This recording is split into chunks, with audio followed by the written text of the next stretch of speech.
नमस्कार दोस्तों, स्वागत है आप सबका सीजीपीएससी वर्ल्ड के इस यूट्यूब चैनल में। इस वीडियो सीरीज में हम सीजीपीएससी प्री में भारतीय संविधान के विगत वर्षों में आए हुए प्रश्नों को सॉल्व कर रहे हैं। पहले वीडियो में हमने 2021 के आए हुए प्रश्नों को सॉल्व कर चुके हैं। इस वीडियो में हम वर्ष 2020 तथा 2019 के आए हुए प्रश्नों को सॉल्व करेंगे। चलिए दोस्तों शुरू करते हैं। हमारा प्रश्न क्रमांक 1 में बोला गया है, निम्नलिखित में से कौन सा संवैधानिक निकाय है। संवैधानिक निकाय के बारे में बात करें तो वे संस्थाएं जिनका उल्लेख भारतीय संविधान में है, वे सभी संस्थाएं संवैधानिक निकाय कहलाती है। पहला में बोला है राष्ट्रीय मानवाधिकार आयोग। राष्ट्रीय मानवाधिकार आयोग एक गैर संवैधानिक निकाय है, न कि संवैधानिक निकाय। इसलिए स्टेटमेंट नंबर 1 गलत हो जाएगा। स्टेटमेंट नंबर 2 में बोला गया कि राष्ट्रीय अनुसूचित जनजाति आयोग। राष्ट्रीय अनुसूचित जनजाति आयोग एक संवैधानिक निकाय है। संविधान के अनुच्छेद 338 में राष्ट्रीय अनुसूचित जनजाति आयोग के गठन का प्रावधान किया गया है। दोस्तों, राष्ट्रीय अनुसूचित जनजाति आयोग की संरचना के बारे में बात करें तो इसमें एक अध्यक्ष, एक उपाध्यक्ष तथा 3 सदस्य रहते हैं। स्टेटमेंट नंबर 3 में बोला गया है कि राष्ट्रीय जांच एजेंसी एक गैर संवैधानिक निकाय है। राष्ट्रीय जांच एजेंसी की स्थापना वर्ष 2008 में हुए ताज हमले के बाद की गई थी। इसलिए स्टेटमेंट नंबर 3 भी गलत हो जाएगा। स्टेटमेंट नंबर 4 में बोला है राष्ट्रीय आपदा प्रबंधन प्राधिकरण। यह भी गैर संवैधानिक निकाय है। संवैधानिक निकाय केवल स्टेटमेंट नंबर 2 है। हमारा सही आंसर हो जाएगा ऑप्शन नंबर सी, केवल 2। हमारा प्रश्न क्रमांक 2 है, एक सूची दिया गया है जिसमें दिए गए राज्यों में लगे 2019 तक लगे राष्ट्रपति शासन की संख्या पूछा गया है। मणिपुर की बात करें तो मणिपुर में 10 बार अभी तक राष्ट्रपति शासन लग चुका है। ए का आ जाएगा 2। उत्तर प्रदेश की बात करें तो उत्तर प्रदेश में 2019 तक 9 बार राष्ट्रपति शासन लगा है। बी का आ जाएगा 3। बिहार की बात करें तो बिहार में 8 बार राष्ट्रपति शासन लगा है। सी का आ जाएगा 1। और उड़ीसा में अभी तक 6 बार राष्ट्रपति शासन लगा है। डी का आ जाएगा 4। हमारा सही आंसर होना चाहिए 2, 3, 1, 4। ऑप्शन नंबर सी हमारा सही आंसर हो जाएगा। प्रश्न क्रमांक 3 में बोला है, किसी को एक राज्य पार्टी के रूप में मान्यता तभी मिलती है जब किसी पार्टी को राज्य पार्टी के रूप में मान्यताएं तभी मिलती है जब वह पार्टी उस राज्य की विधानसभा चुनाव में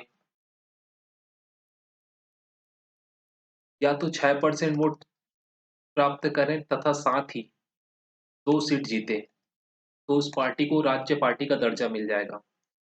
या 3% वोट प्राप्त करें, ये पहला कंडीशन है। इसमें दूसरे कंडीशन की बात करें तो या तो 3% वोट प्राप्त करें तथा 3 सीट जीते। तीसरा कंडीशन है कुल डाले गए वैध मतों का या तो 8% प्राप्त करें। ये तीनों कंडीशन प्राप्त होने विधानसभा चुनाव में ये तीनों कंडीशन होने पर उस पार्टी को राज्य पार्टी का दर्जा मिल जाएगा। वैसे ही लोकसभा में उस राज्य में जितने भी लोकसभा हैं, उस राज्य में जितने भी लोकसभा है उस प्रति 25 लोकसभा सीट में से यदि एक सीट जीतते हैं कोई पार्टी, तो उसे राज्य पार्टी का दर्जा दिया जा सकता है। ये 4 कंडीशन है। ये 4 कंडीशन फुलफिल करने वाले को राज्य पार्टी का दर्जा दिया जाता है। स्टेटमेंट नंबर 1 में बोला गया है कि वह संबंधित राज्य की किसी आम चुनाव में पड़े कुल वैध मतों का 6% प्राप्त कर पाई हो। सिर्फ 6% प्राप्त करना सफिशिएंट नहीं है, 6% वोट के साथ 2 सीट भी जीतना चाहिए। तो इसमें 2 सीट के बारे में कुछ नहीं बोला गया, इसलिए स्टेटमेंट नंबर 1 गलत हो जाएगा। स्टेटमेंट नंबर 2 में बोला है वह संबंधित राज्य की किसी आम विधानसभा चुनाव में 2 सीटें जीत पाई हो। सिर्फ 2 सीटें जीतना सफिशिएंट नहीं है, इसके साथ 6% वोट भी रहना चाहिए। स्टेटमेंट नंबर 2 भी गलत हो जाएगा। स्टेटमेंट नंबर 3 में बोला है वह संबंधित राज्य की किसी आम लोकसभा चुनाव में पड़े कुल वैध मतों का 4% प्राप्त कर पाई हो। ये कोई क्राइटेरिया नहीं है, इसलिए स्टेटमेंट नंबर 3 भी गलत हो जाएगा। स्टेटमेंट नंबर 4 में बोला है वह संबंधित राज्य की किसी आम लोकसभा चुनाव में पड़े कुल वैध मतों का 6% प्राप्त कर पाई हो। ये ये भी कोई सही स्टेटमेंट नहीं है। इसकी जगह पे होना था विधानसभा चुनाव तथा ये 6% की जगह होना था 8%, तब ये कंडीशन सही होता। तो इस प्रकार स्टेटमेंट नंबर 4 भी गलत हो जाएगा। क्वेश्चन ने पूछा है सही आंसर। दिए गए चारों ही स्टेटमेंट गलत है, इसीलिए हमारा सही आंसर हो जाएगा ऑप्शन नंबर डी, उपरोक्त में से कोई नहीं। चलिए दोस्तों आगे बढ़ते हैं। हमारा क्वेश्चन नंबर 4 है, कैबिनेट समितियों से संबंधित प्रश्न पूछा गया है। कैबिनेट समितियों से संबंधित निम्नलिखित कथनों को पढ़िए तथा सही विकल्प चुनिए। इसकी कथन 1 में बोला गया है, संविधान में कैबिनेट समितियों का उल्लेख नहीं है। मूल संविधान में कैबिनेट समितियों के बारे में कोई उल्लेख नहीं किया गया, इसलिए स्टेटमेंट नंबर 1 बिल्कुल सही है। कथन 2 बोला गया है, कैबिनेट समितियां प्रधानमंत्री द्वारा समय की जरूरत एवं परिस्थितियों की आवश्यकताओं को ध्यान में रखते हुए गठित की जाती है। ये स्टेटमेंट भी बिल्कुल सही है, कैबिनेट समितियां प्रधानमंत्री द्वारा समय समय पर गठित की जाती है। कथन 3 में बोला गया है, यदि प्रधानमंत्री समिति के सदस्य हो तो यह आवश्यक नहीं है कि वे समिति के अध्यक्ष हो। ये स्टेटमेंट गलत हो जाएगा, क्योंकि यदि प्रधानमंत्री किसी भी समिति के सदस्य हैं तो उनकी अध्यक्षता प्रधानमंत्री के द्वारा ही की जाती है। इसीलिए स्टेटमेंट नंबर 3 गलत हो जाएगा। कथन 4 में बोला गया है कि संसदीय मामलों की समिति के अध्यक्ष प्रधानमंत्री होते हैं। स्टेटमेंट नंबर 4 भी गलत है, संसदीय मामलों की समिति के अध्यक्ष प्रधानमंत्री नहीं होते हैं। इसमें देखा जाए सही विकल्प पूछा गया है, 1 व 2 सही है, 3 व 4 स्टेटमेंट गलत है। हमारा सही आंसर आ जाएगा ऑप्शन नंबर डी, कथन 1 व 2 सही है लेकिन 3 व 4 गलत है।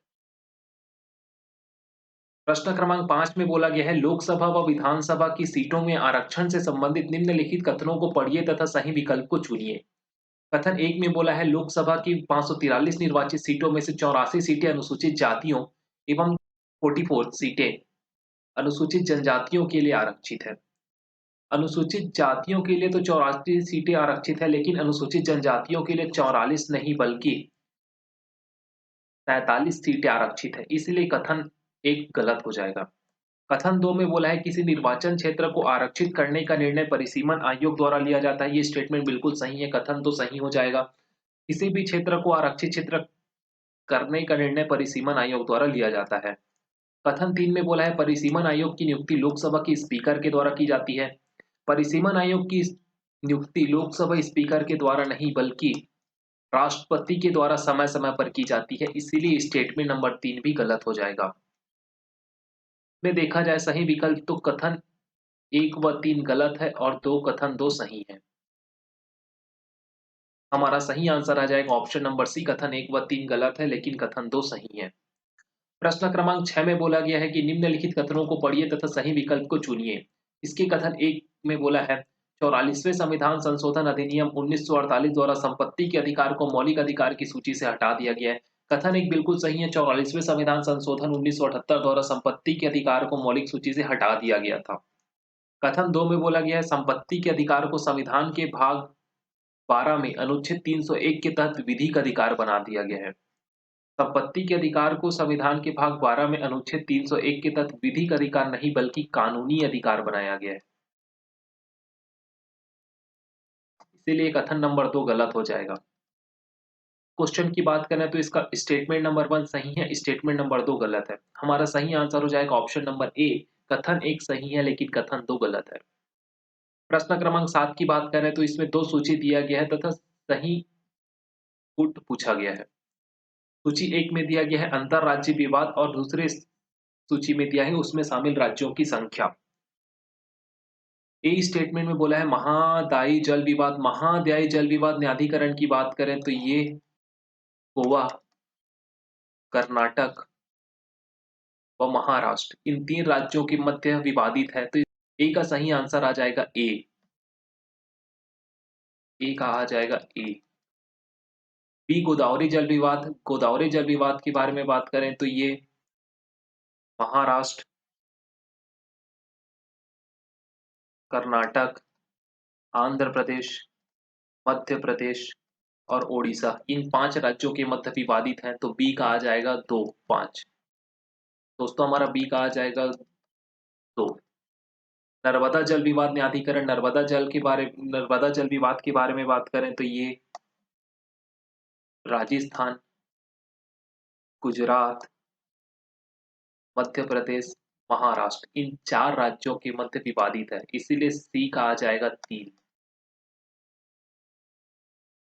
महानदी जल विवाद के बारे में बात करें तो महानदी जल विवाद छत्तीसगढ़ तथा ओडिशा के मध्य विवादित है, इसीलिए डी का आ जाएगा 4। हमारा सही आंसर हो जाएगा 1 2 3 4 ऑप्शन नंबर ए। प्रश्न क्रमांक 8 के बारे में बात करें तो इसमें पूछा गया है कि निम्नलिखित में से किसका या किन लोगों का स्वतंत्र भारत के प्रथम मंत्रिमंडल 1947 का पोर्टफोलियो उनकी अंतरिम सरकार 1946 के पोर्टफोलियो से भिन्न था। इसमें पहला स्टेटमेंट में बोला गया है कि जगजीवन राम बाबू जगजीवन राम दोनों ही सरकार प्रथम मंत्रिमंडल तथा अंतरिम सरकार दोनों में श्रम मंत्री थे, इसीलिए ये सेम था, इसका अलग नहीं था। दूसरा में बोला है डॉक्टर राजेंद्र प्रसाद जी प्रथम मंत्रिमंडल तथा अंतरिम सरकार दोनों में खाद्य मंत्री थे। इनका भी मंत्रालय दोनों ही सरकार में सेम था, इसलिए ये भी गलत हो जाएगा। सी एच भाभा की बात करें तो सी एच भाभा जी अंतरिम सरकार में कार्य खान एवं ऊर्जा मंत्री थे तथा स्वतंत्र भारत के प्रथम मंत्रिमंडल में वाणिज्य मंत्री थे। इनका पोर्टफोलियो दोनों सरकार में अलग था, इसलिए इसलिए स्टेटमेंट नंबर 3 सही है।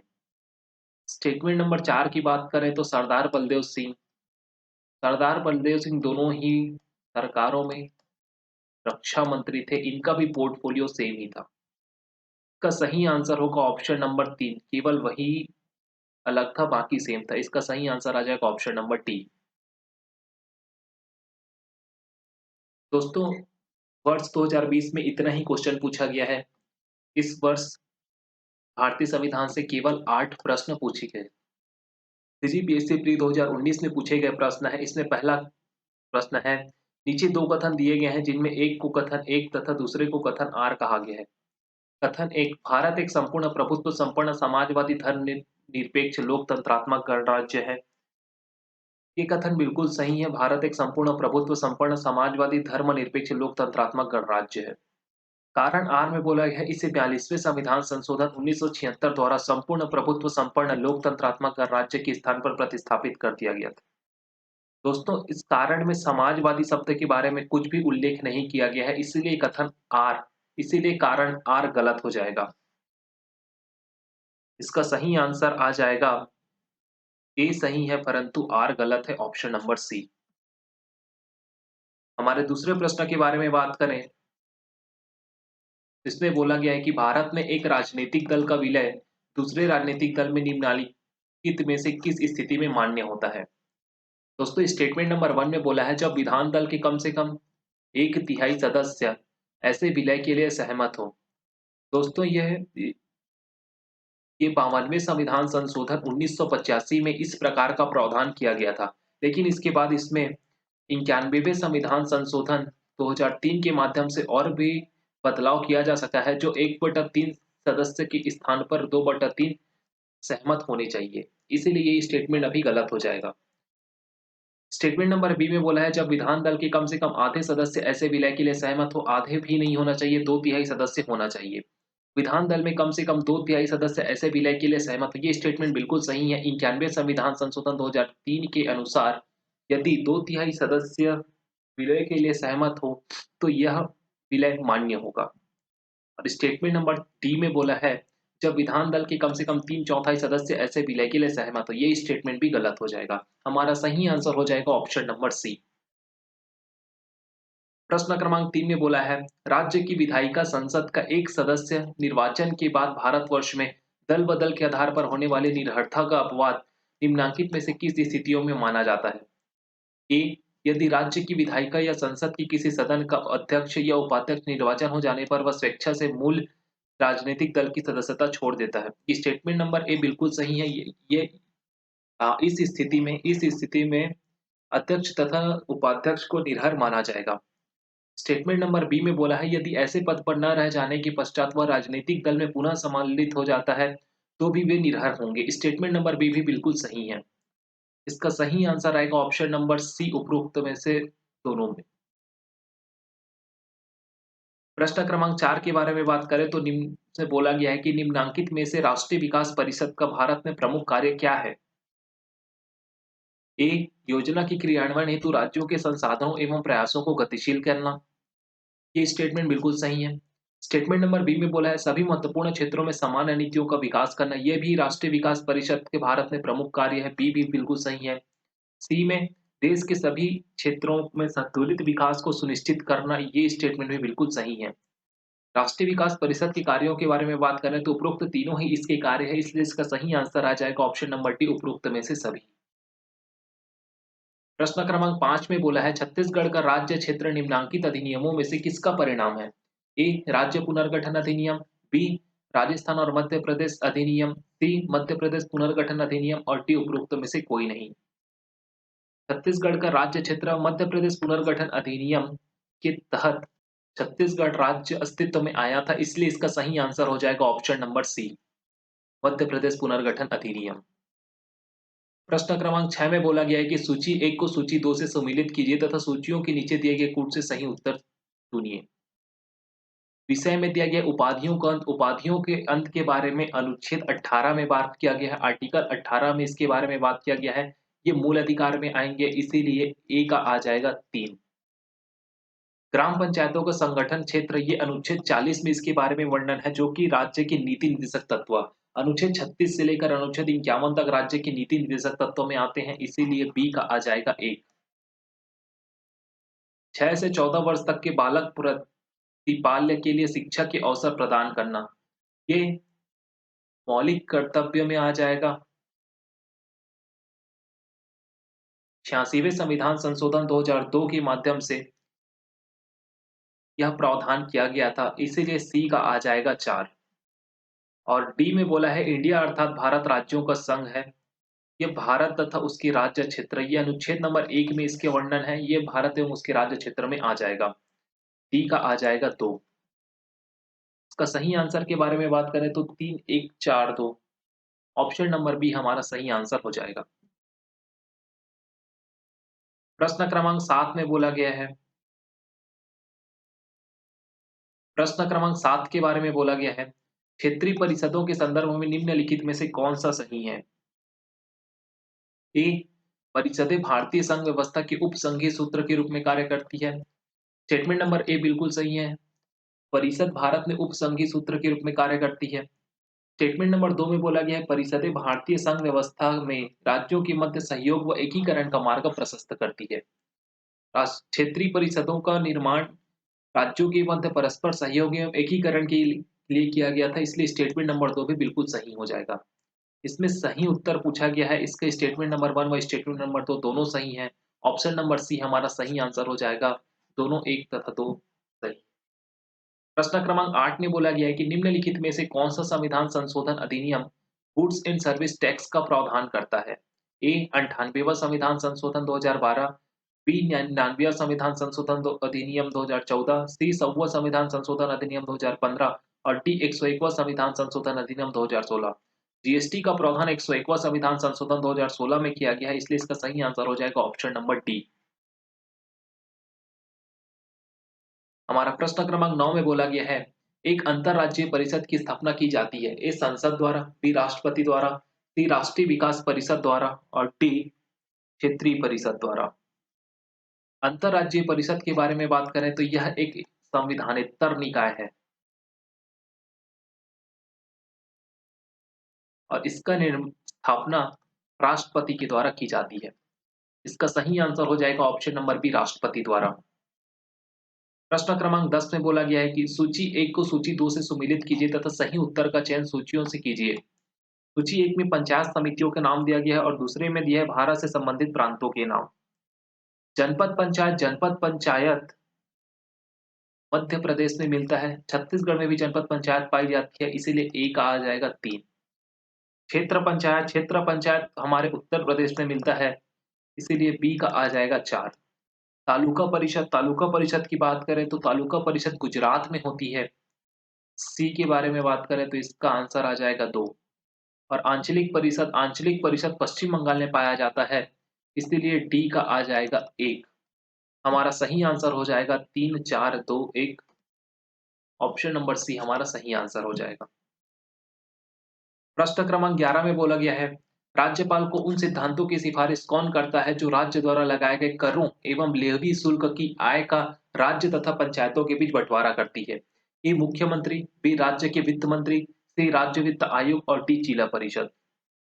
राज्यपाल को करों के बंटवारे का सिफारिश राज्य वित्त आयोग के द्वारा किया जाता है।